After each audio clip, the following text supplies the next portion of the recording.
Outside the Russell Senate building, a small group of young people are huddling together. They're talking game plan. Moments later, they're heading inside, bringing their message to lawmakers. That's when the singing begins. They're singing to Jata Freeman. Here in the office of Democratic Colorado Senator Michael Bennett, Jata makes her point. My birthday is tomorrow. I will be turning 18, and with that comes the ability to vote. And so I would just want my vote to matter, my voice to count as a DC resident. These advocates are part of a group called 51 for 51. They're fighting for statehood, just like many before them. But what makes the group unique is their strategy. They're trying to change the rules in the Senate. And this is when it could get a little bit complicated. So let's slow things down and dive into Civics 101. Typically in the Senate, you need 51 votes, a simple majority. But complicating the matter is something called the filibuster. If just one senator takes the floor and keeps talking, he or she could theoretically delay a vote indefinitely. And there's only one way to stop a filibuster.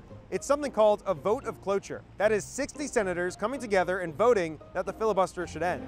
And this brings us to the group's plan.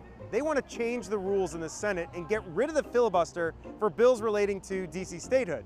That would mean they would only need 51 votes, not 60. We need to have a vote. You know, we need to have a voice, especially because all of this is happening in our city, but we don't matter. We don't have a voice in what's going on. And this idea of getting rid of the filibuster is certainly not unprecedented. In fact, over the last decade, lawmakers have been chipping away at the filibuster. And there's blood on both sides of the aisle.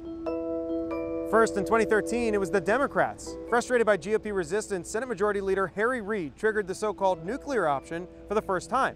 They voted to change the rules so that you only needed 51 votes to confirm lower-level nominees in the executive and the judiciary. 4 years later, this would come back to bite them. The Republicans were now in charge. And Senate Majority Leader Mitch McConnell led his party to use the nuclear option once again, this time to confirm Supreme Court justices with just 51 votes. So in a way, this is just a continuation of a trend. So says Alan Morrison, the Associate Dean at George Washington University's Law School. He says this is just yet another attempt to weaken the filibuster. Until the filibuster rule was changed by the Democrats during the Obama administration, nobody wanted to touch the filibuster rule. Once you start to unravel the filibuster with one party, there's no way you can put it back together again. And that's why some have called this a slippery slope.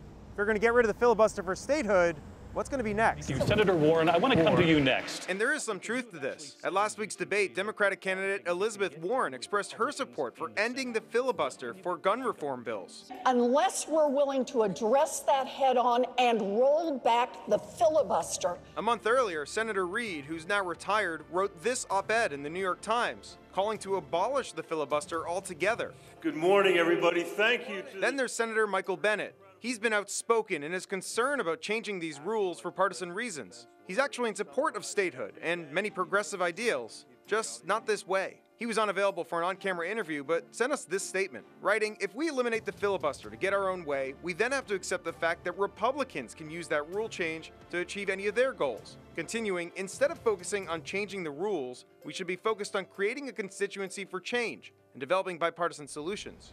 And yet, these advocates continue to look for support among those running for president.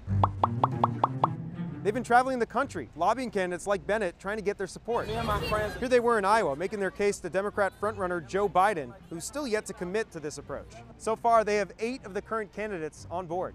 Jata says these conversations matter, because it's the only way these lawmakers will hear their perspective. And it's not fair for DC residents to not have a vote because of somewhere we decide to live. It's not fair, and it's a human rights issue, and we have to fix this.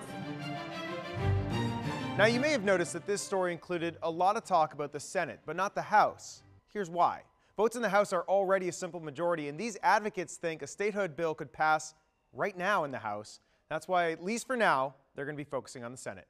Evan Kozloff, WUSA 9.